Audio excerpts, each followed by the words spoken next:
అందరికీ నమస్కారం. ఈరోజు మనం ఒక చాలా విశిష్టమైన ప్రదేశం గురించి మాట్లాడుకుందాం. తమిళనాడులోని తిరువణ్ణామలైలో ఉన్న అరుణాచలేశ్వర ఆలయం. ఇది కేవలం గుడి కాదు, శివుడు అగ్ని రూపంలో అంటే తేజోలింగంగా కొలువైన పంచభూత క్షేత్రాల్లో ఒకటి. మన దగ్గర అరుణాచలేశ్వర ఆలయ మహత్యం అనే ఒక ఆధారం ఉంది.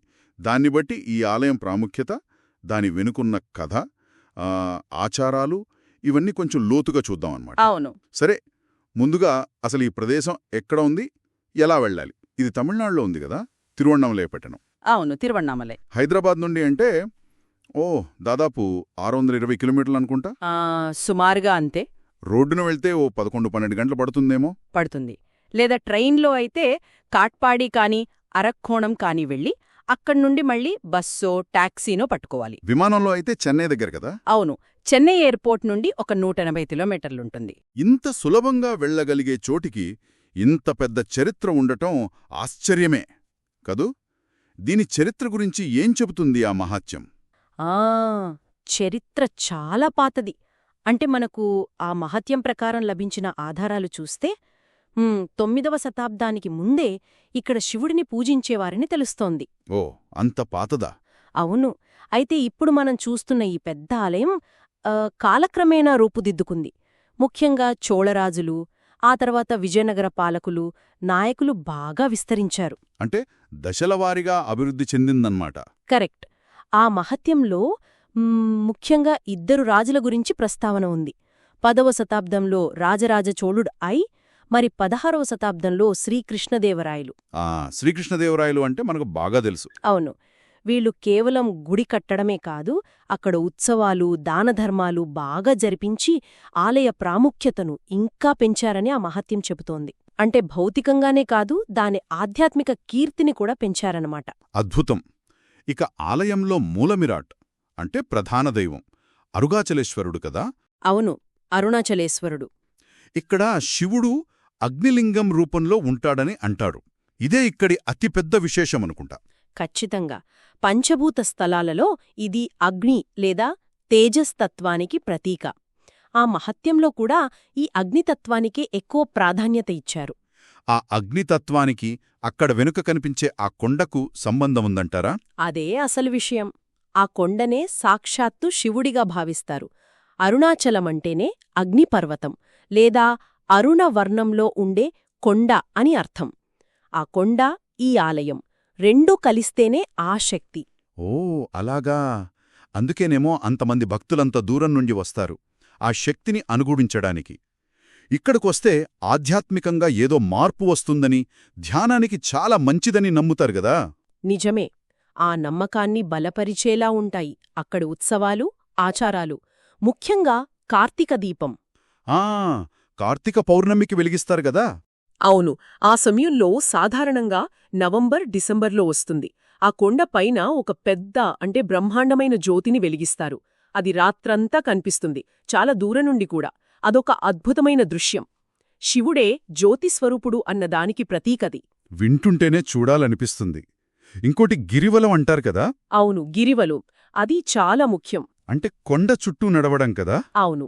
పౌర్ణమి రోజుల్లో లక్షలాది మంది భక్తులు చెప్పుల్లేకుండా సుమారు 14 కిలోమీటర్లు ఆ అరుణాచల కొండ చుట్టూ నడుస్తారు. అబ్బా, 14 కిలోమీటర్లా చెప్పుల్లేకుండా? అవును. ఆ మహత్యం ప్రకారం అది కేవలం నడక కాదు, కొండ రూపంలో ఉన్న ఆ శివుడి చుట్టూ అలా ప్రదక్షిణ చేయడం వల్ల వాళ్ల కర్మలు తొలగిపోతాయని, ఆయనతో ఒక రకమైన అనుసంధానం ఏర్పడుతుందని నమ్మకం. అందుకే దాన్ని మోక్షమార్గం అంటారు. ప్రతి ఆచారం వెనుక ఎంత లోతైన అర్థముందో కదా. మరి గుడిలో రోజువారీ పూజలు అవి ఎలా జరుగుతాయి? ప్రతిరోజూ 6 కాలాల్లో పూజలు జరుగుతాయి, ఉదయం నుండి రాత్రి వరకు. అభిషేకాలు, అలంకారాలు, దీపారాధన, నైవేద్యం అన్నీ చాలా పద్ధతిగా, వైభవంగా చేస్తారు. పౌర్ణమి రోజు రాత్రంతా తెరిచి ఉంటుందా ఆలయం గిరివలం చేసేవాళ్ల కోసం? అవును, ఆ రోజు రాత్రంతా తెరిచుంటుంది. ఇక ప్రదోషం, మాసశివరాత్రి, మహాశివరాత్రి, ఈ కార్తీక దీపం ఈ రోజుల్లో అయితే ఇంకా విశేషమైన పూజలుంటాయి. గుడి లోపల ఎప్పుడూ వేదమంత్రాలు వినిపిస్తూ ఒకలాంటి దివ్యమైన వాతావరణం ఉంటుందంటారు. ఆలయ ఏనుగ ఆశీర్వాదం కూడా. అవును, అదంతా ఉంటుంది. ఈ ఆధ్యాత్మిక వాతావరణానికి కారణం బహుశా ఆ కొండ దగ్గరుండటమే అంటారా? నిస్సందేహంగా. ఆలయం ఆ కొండ పాదాల దగ్గరుంది. పైగా ఆ కొండనే శివుడుగా చూడటం. ఆ ప్రాంతమంతా ఒక వైబ్రేషన్, ఒక పాజిటివ్ ఎనర్జీతో నిండి ఉంటుంది. అందుకే కదా ప్రపంచం నలుమూలల నుండి సాధువులు, యోగులు, సత్యాన్వేషకులు అక్కడికి వస్తారు. రమణ మహర్షి ఆశ్రమం కూడా అక్కడే ఉంది కదా? అవును. ఆయన కూడా ఆ కొండ ఆకర్షణలోనే అక్కడికి వచ్చి జీవితాంతం అక్కడే ఉండిపోయారు. ఆ ఆశ్రమం కూడా అక్కడికి దగ్గరలోనే ఉంటుంది. మరి ఇంత ప్రత్యేకమైన క్షేత్రాన్ని దర్శించడానికి వెళ్లడానికి మంచి సమయం ఏదంటారు? వెళ్ళడానికి ఎప్పుడైనా బానే ఉంటుంది కానీ కొన్ని సమయాలు ఇంకాస్త ప్రత్యేక అనుభూతినిస్తాయి.